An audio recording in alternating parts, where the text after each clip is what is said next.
बिस्मिल्लाहिर्रहमानिर्रहीम। आप देख रहे हैं अब्र करम टीवी। आइए नज़र डालते हैं लियाकत अली नक्शबंदी की रिपोर्ट पर।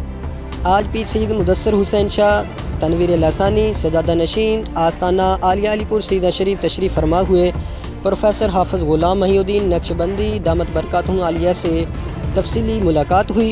इज़हार ख़याल फरमाया।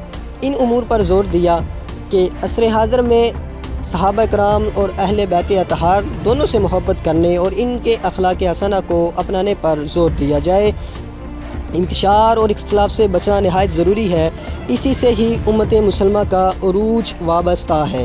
आइए सुनते हैं पीर साहब क्या फरमाते हैं। रसूल करीम अम्मा बाद फ़ौज़ बिल्लाहि मिनश शैतानिर्रजीम बिस्मिल्लाहिर्रहमानिर्रहीम अस्सलातु वस्सलामु अलैका या सय्यदी या रसूल अल्लाह व अला आलिका व सहाबिका या सय्यदी या हबीब अल्लाह।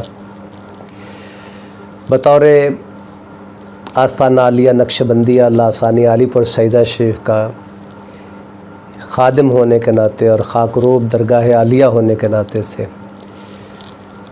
जो मारूज़ात मैं हज़ूर अलैहिस्सलाम की उम्मत के नाम जो पेश करना चाहता हूँ वो यही है, जिसका ताल्लुक़ औलिया कामिलीन की तालीमात और उनके मलफूज़ात और उनके जो मामूलात हैं उनसे है।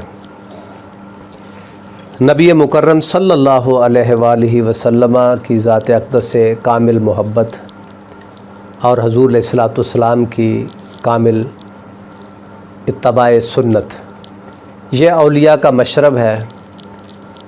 और दौर हाज़िरा में औलिया कामिलीन की जो तालीमात हैं उनको अपनाने की और उन आस्थानों से जो रूहानी आस्थाने हैं उनसे वाबस्ता होने की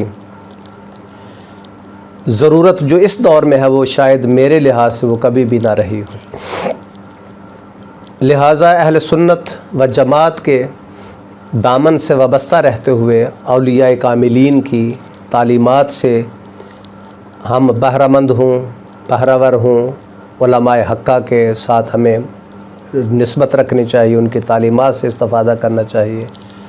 और जो दौर हाज़िरा के जो फितने हैं, जो इंतशार है, उससे हमें दूर रहने के लिए यही एक कारगर हथियार है जो कुरान और सुन्नत की रोशनी में हमारे सामने है।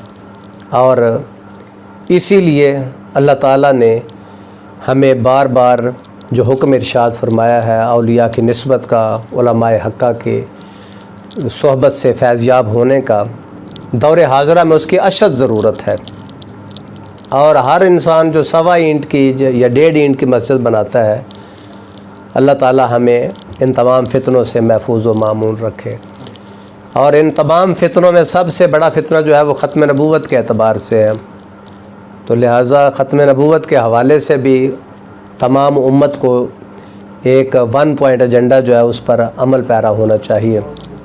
और उलमाए हक्का और सुलह उम्मत के जो मशरब है उस हिसाब से हमें चलने की ज़रूरत है। दूसरी बात जो मैंने मुतअद्दिद जगहों पे मैं करता रहता हूँ वो मैं हज़रत के अल्लामा हाफ़िज़ प्रोफेसर ग़ुलाम महीउद्दीन साहब आप की मार्फत से, आपके आस्थाने पे हाज़िरी की जो शर्फ़ हासिल हुआ है उसकी मार्फत से, जो उसके वसीले से रेफरेंस से मैं अर्ज़ करना चाहता हूँ वो ये है। कुछ चीज़ें हैं जो इसके ख़त्म नबूवत के बाद जो हमारा इंटरसेक्शनल जो वो यानी है हमारे इख्तलाफात हैं, जो कोई प्रो सहाबा है या कोई प्रो अहले बैत है, तो यहाँ पे तनासब को छोड़ना या मुतनासिब हैसियत और मुकाम को छोड़ना ये किसी लिहाज से भी मुनासिब नहीं है। चूँकि हज़रत अमीर मुआविया रज़ियल्लाहु ताला अन्हु की सहाबियत पर यानी हदीस की सूरत में भी और हमारे जो अकाबिरीन हैं उनके अक़वाल और उनके फरमूदात और उनके जो अकायद हैं इस लिहाज से भी, और अहले बैत की मोहब्बत वो तो ईमान का जुज़्व आज़म है और उस पर उसकी बुनियाद है। तो लिहाजा सहाबा का एक मुकाम है और अहले बैत का भी एक मुकाम है। तो इस लिहाज से इन तमाम मुकामात को मद्देनज़र रखना ये हम सब अवाम अहले सुन्नत के लिए इंतहाई ज़रूरी है। और ये तमाम चीज़ें जो हमारे फ़रोई इख्तलाफात हैं और ये मामलात हैं ये सब दूर हो सकते हैं اخلاص عمل مانگنے آگانے کوہن سے شاہاں چیا جب غرب نوازند گدارا. اللہ تعالیٰ ہمیں ان علماء حقہ اور صلاح امت کے ساتھ وابستگی کی توفیق کامل عطا فرمائے. وما علیہ اللہ.